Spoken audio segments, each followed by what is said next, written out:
Bismillahirrahmanirrahim. Assalamualaikum warahmatullahi wabarakatuh. Alhamdulillahirabbil alamin. Wa bihi nasta'in ala umuri dunya waddin. Wassalatu wassalamu ala asyrafil anbiya wal mursalin sayyidina Muhammadin wa ala alihi wa sahbihi ajma'in. Amma ba'd. Masih kali ini Enlighten Your Faith ingin membahas tentang Islam yang rahmatan lil alamin. Islam adalah agama yang membawa rahmat bagi semesta alam. Dan Islam bukan agama kekerasan. Islam bukan agama yang mengajarkan radikalisme, mengajarkan pembunuhan. Dan Islam bukan agama yang mengajarkan tentang kebencian. Tetapi Islam adalah agama yang mengutamakan persatuan. Islam adalah agama yang mengutamakan keharmonisan, perdamaian, kebaikan, dan menjauhi ketakutan ataupun perpecahan.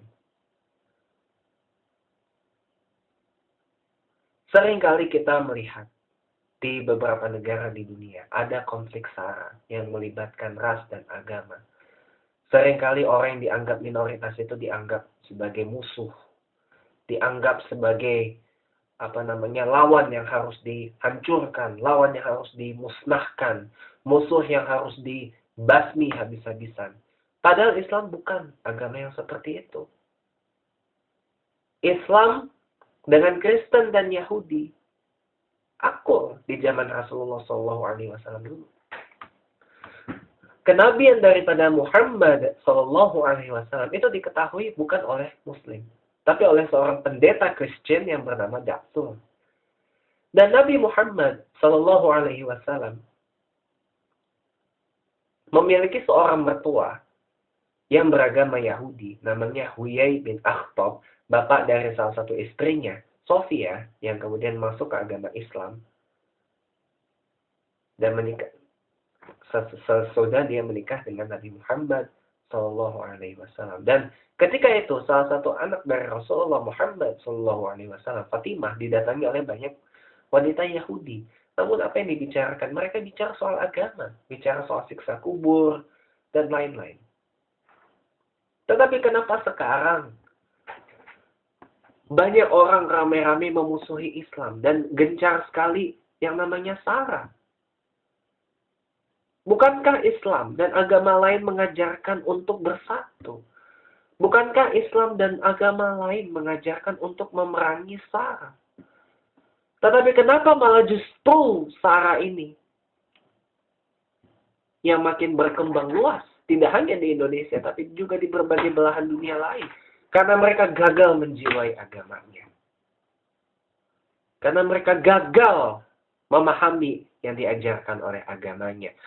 Mungkin yang Muslim ikut majelis ta'lim, datang ke masjid, tapi hanya sekedar seremonial belaka. Kalau mendapat majelis ta'lim, itu pun hanya sekedar mendengar setengah-setengah. Kebanyakan seperti itu. Atau mungkin memelintir ayat-ayat Al-Quran untuk kepentingannya masing-masing. Tetapi pemirsa, saya ingatkan di sini.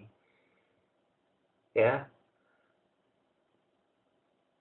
Agama tanpa ilmu adalah kemustahilan.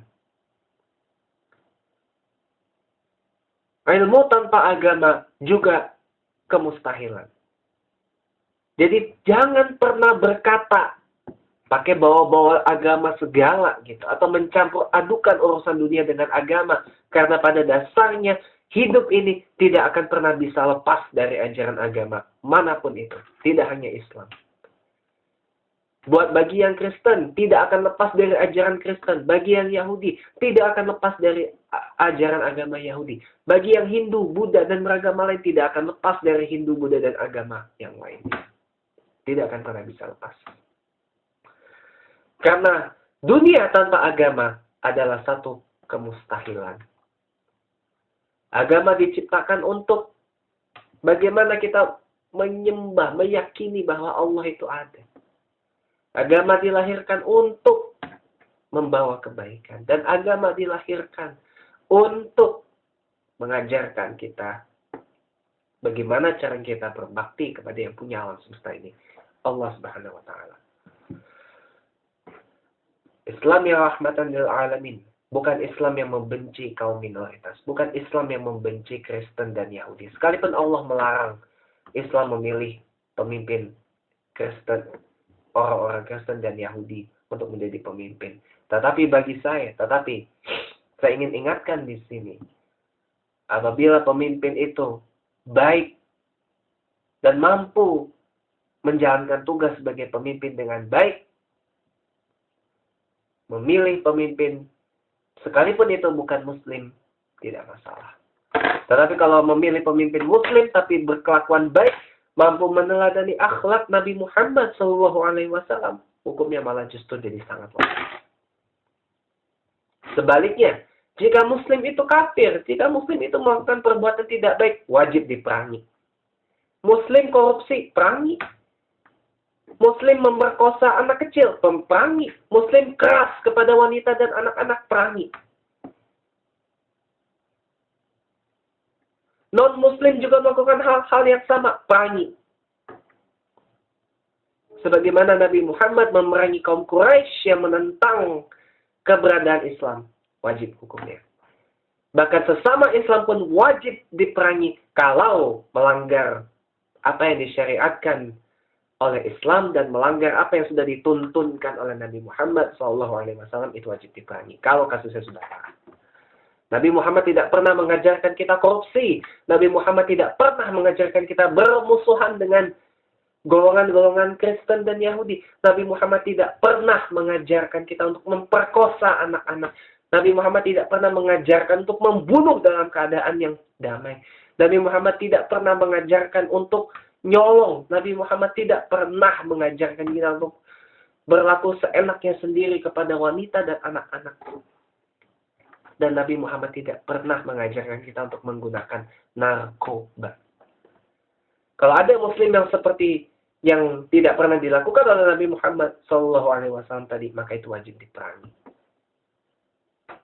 Itu wajib diperangi. Tetapi kalau kasusnya masih dalam taraf yang masih bisa dibicarakan baik-baik, maka bicarakan baik-baik. Sadarkanlah mereka supaya mereka bertobat. Tetapi kalau memang sudah meresahkan, seperti yang terjadi di Bengkulu, memperkosa anak kecil,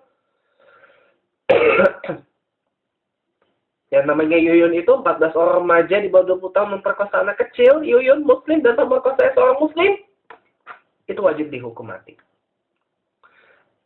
Al-Quran surah Al-Baqarah ayat 178 dan 179 sudah menjelaskan di situ bahwa kisos, potong tangan, dibalas potong tangan, dibunuh, balas dibunuh. Itu jadi hukuman mati dalam Islam, boleh.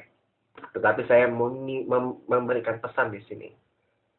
Ini pesan dari mendiang guru saya, Al-Maghfur Kiai Ali Mustafa Yaqub.